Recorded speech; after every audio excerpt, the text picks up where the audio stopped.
सबु माँ मानंकु मातृत्व दिवसर अनेक अनेक शुभेच्छा आउ अभिनंदन।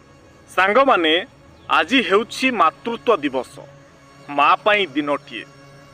माँ माटीरू आकाश जहार स्नेह प्रेम दया करुणा भल पाइबा आउ ममता परिव्याप्त तापाई कौन आजिर एही गोटिए दिन यथेष्ट। माँ पाई किए भली कि भली कविता लिखुछि तो किए माँ सह फोटो उठाई सामाजिक गणमाध्यम रे पोस्ट करुछि। निजर भल पाइबा को आज मातृत्व दिवस रे संतान माने जाहिर करुछंती, सामाजिक गणमाध्यम रे देखाउछंती। किंतु मार ऋण वास्तव रे किए सुझी पारिछि ना किए सुझी पारिबो? मार कर्तव्य दायित्व को किए वर्णना करि पारिछि ना वर्णना करि पारिबो?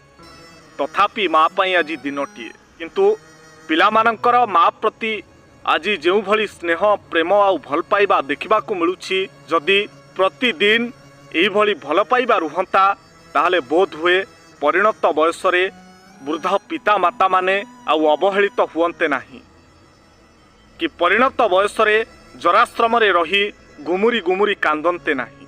तेबे आजिर दिन रे आसंतु संकल्प नेबा परिणत बयस रे बापा माँ को केबे भी हतादर करिबा नाही। आमर दायित्व को सठिक भावरे संपादन करिबा, ताहले जाई एहा ही हबो वास्तव रे मातृत्व दिवसर बड़ मूल्यबोध। कथा मोर विचार आपण मानकर। जदि एही भिडियोटी आपनकु भल लागि थाए ताहले निश्चय गोटिए शेयर करंतु। आ भिडियोटी आपनकु किपरि लागिला मतामत देबाकू जमारू भूलंतु नाही।